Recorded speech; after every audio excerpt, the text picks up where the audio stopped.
Sekitar 10 hari yang lalu, masyarakat Kabupaten Kuantan Sengingi dihebohkan dengan adanya kasus dugaan pembunuhan yang menewaskan seorang ibu dan seorang anak gadisnya di Desa Pasar Baru Pangean, Dusun Penghijauan. Saat ini, masyarakat Kabupaten Kuantan Sengingi kembali dihebohkan dengan ditangkapnya 3 orang tersangka terduga pelaku pembunuhan yang ditangkap pada hari Kamis malam oleh Satuan Reserse dan Kriminal Polres Kabupaten Kuantan Sengingi. Setelah 10 hari, aparat kepolisian dari Polres Kuantan Sengingi berupaya melakukan penyelidikan dan pencarian barang bukti. Akhirnya tim Reskrim Polres Kuantan menemukan para pelaku dari pembunuhan sadis tersebut. Setelah 10 hari melaksanakan penyelidikan, pencarian barang bukti dan tersangka, dari lokasi kejadian perkara kita mengamankan pakaian korban, kemudian ada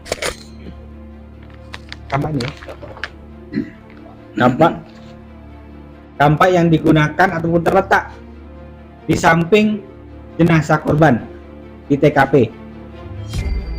Kemudian ada pakaian korban,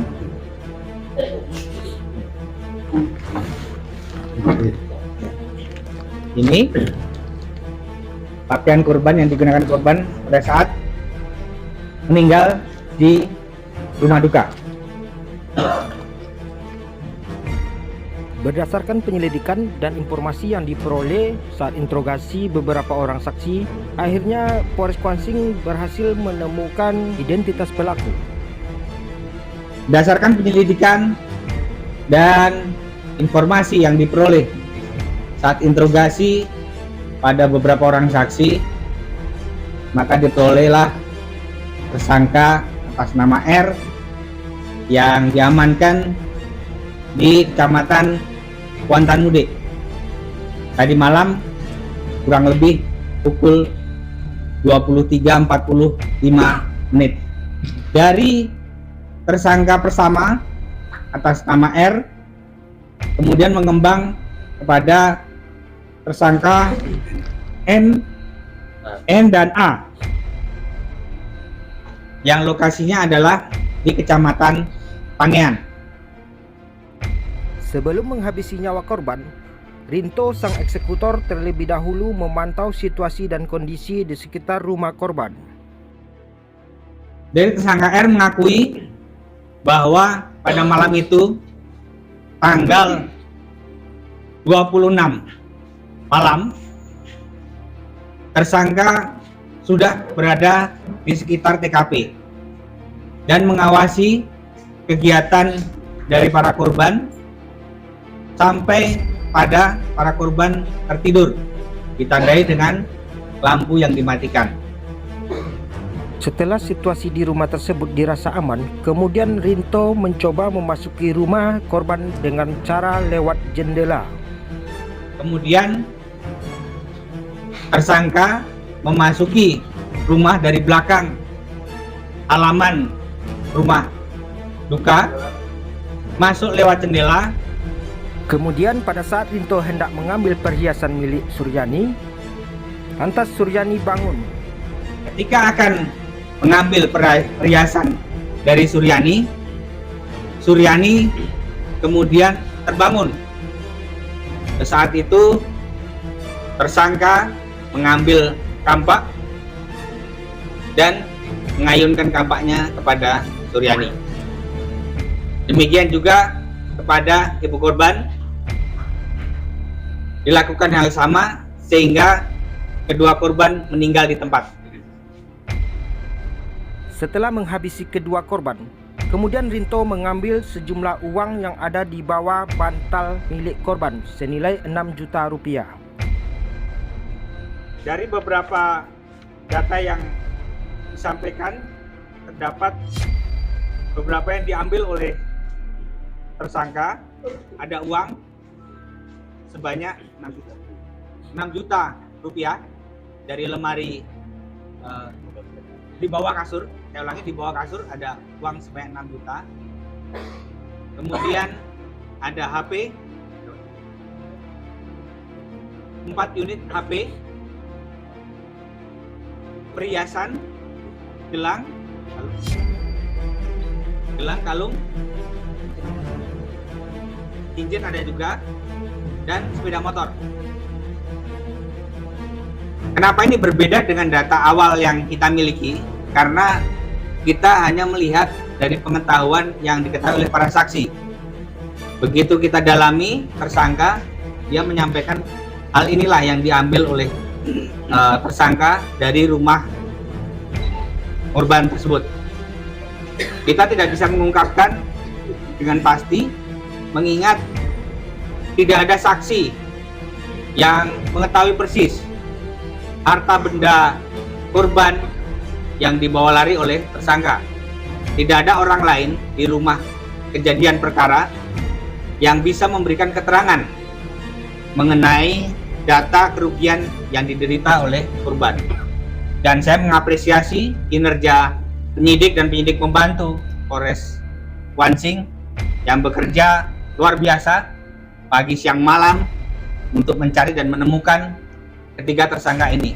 Dalam tempo kurang lebih 10 hari bisa terungkap.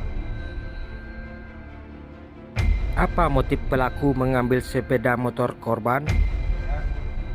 Terkait masalah barang bukti sepeda motor, begitu si tersangka kita amankan, kita langsung menanyakan barang-barang yang diambil dari TKP dan di mana saja barang itu berada. Dari keterangan daripada tersangka sendiri, inisial R, bahwa sepeda motor itu setelah melakukan perbuatan, sepeda motor itu dibawa dari TKP, kemudian singgah di rumah inisial N, dan dari rumah inisial L, N berangkat ke tempat pembuangan daripada sepeda motor. Di sanalah sepeda motor itu dijatuhkan ke dalam sungai. Di mana pelaku tersebut menemukan kampak untuk menghabisi nyawa kedua korban tersebut? Berdasarkan keterangan daripada tersangka, ketika tersangka memasuki rumah berusaha melakukan pencurian, ketika dia memegang gelang daripada korban S sendiri berteriak, sehingga si tersangka berlari ke belakang, kemudian mendapatkan kampak, lalu menggunakan kampak tersebut kepada korban. Apa peran dua pelaku yang lainnya dalam tragedi pembunuhan tersebut? R dibawa oleh N ke TKP, jadi malam Selasa atau Senin malam. Kemudian N ini sempat bolak-balik di depan rumah TKP untuk memastikan situasi. Kemudian R turun dari motor yang membawa adalah N melalui jalan belakang dan mengendap di belakang halaman rumah kejadian perkara. Di situ menunggu korban dalam keadaan lengah ataupun tertidur. Apakah si Rinto ini dalam pengaruh narkoba atau dalam pengaruh minuman keras sehingga sebrutal itu? Untuk apakah si R dalam kondisi narkoba atau tidak, kita tidak bisa memastikan karena sudah 10 hari yang lalu. Tapi kalau sekarang sudah diperiksa, deal. Apa motif pelaku sehingga tega menghabisi nyawa kedua korban? Kemudian motifnya si R ini punya niat awal ingin pinjam uang kepada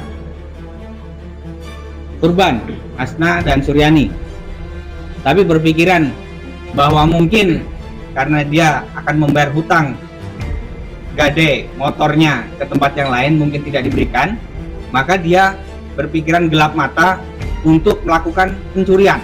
Awalnya pencurian, tapi karena situasi korban mengetahui keberadaan pelaku, maka tersangka gelap mata melakukan penganiayaan hingga meninggal dunia. Apa hubungan antara pelaku dan si korban? bahwa hubungan antara pelaku dengan korban secara langsung hubungan daripada darah tidak ada, hanya hubungan mungkin keluarga jauh. Kemudian terkait masalah hubungan antara para tersangka, tersangka R ini adalah ponakan daripada tersangka N. Jadi si tersangka R ini sering tinggal di rumah tersangka N. Demikian. Apa peran dari tersangka Aprizal, suami dari tersangka Nilam? Tersangka A ini adalah suami daripada tersangka N. Jadi ketika selesai melakukan perbuatannya, tersangka R ini singgah kembali di rumah tersangka A dan N. Dan di situ menjelaskan perbuatannya melakukan perbuatan pencurian. Dari 3 unit handphone yang diambil oleh tersangka R, itu diserahkan pertama sekali kepada tersangka N. Namun kemudian oleh tersangka A mengatakan bisa menyelesaikan ataupun mengamankan BB tersebut. Sehingga di sini peran dia adalah terkait masalah dugaan kita sekarang ini adalah melakukan penadahan terhadap hasil kejahatan. Demikian. Dengan banyaknya beredar isu-isu dan postingan-postingan terkait kasus ini di media sosial, apa tanggapan Kapolres Kuansing? Nah, semoga masyarakat tidak dengan mudahnya men-share tindakan kita di lapangan. Takutnya apa? Kita yang amankan belum tentu tersangka, nanti dibilang tersangka ada penghakiman. Jadi kami mengharapkan masyarakat lebih jeli menunggu rilis dari Polres, dalam hal ini aparat penegak hukum, untuk dapat memberikan klarifikasi yang jelas. Karena apa yang didapatkan pada saat di lokasi, mungkin setelah pengembangan nanti kita akan peroleh informasi yang lain dan tidak seperti pemahaman yang dipahami oleh masyarakat pada umumnya.